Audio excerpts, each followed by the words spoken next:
I went to a remote island to disappear for a few days. No tourists. No nightlife. No one around after sunset. That's exactly what I wanted. But in the middle of the night, someone stood outside my cottage. They tried the door. They banged on it. And then they said my name. A name I never told anyone on that island. That's when I realized I wasn't alone.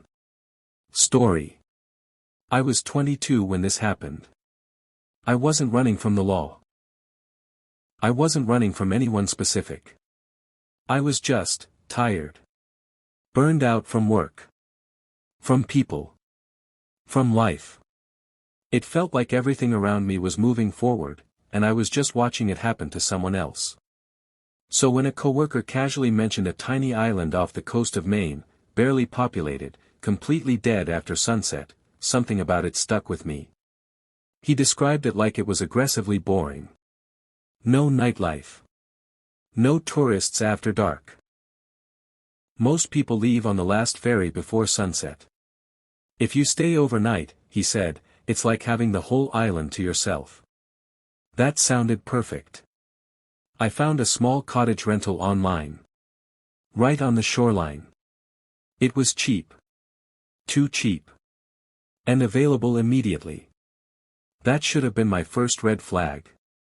But I booked it without thinking twice. The cottage was exactly what the listing showed. One room. A small bed.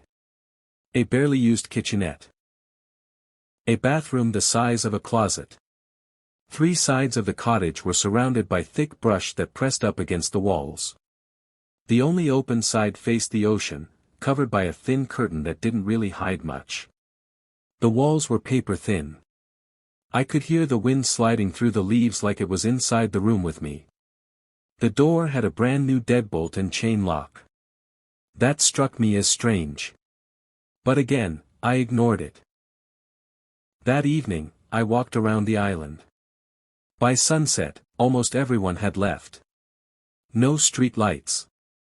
No. Then she said, "Oh, okay." That was it.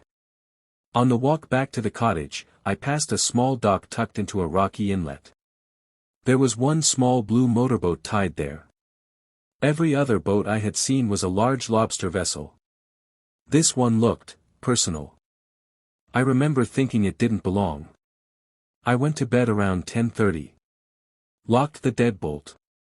Locked the chain. Checked them twice. Sometime in the middle of the night, I woke up. I don't know what woke me.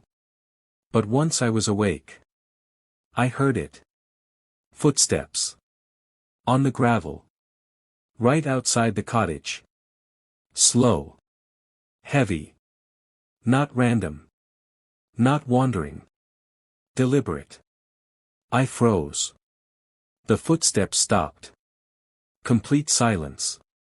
For a moment, I tried convincing myself it was just an animal. Then the steps started again. Closer. Right up to the door. My heart was pounding so loud I was convinced whoever was outside could hear it. Then a flashlight beam cut through the thin curtain. They were shining it through the front door. The handle moved.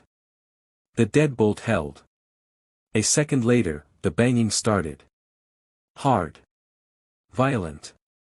The entire cottage shook. Each impact made me flinch. Something in my brain finally snapped into survival mode. I slid out of bed and crouched behind the door, bracing myself. Then suddenly, silence. And that's when I heard a man's voice.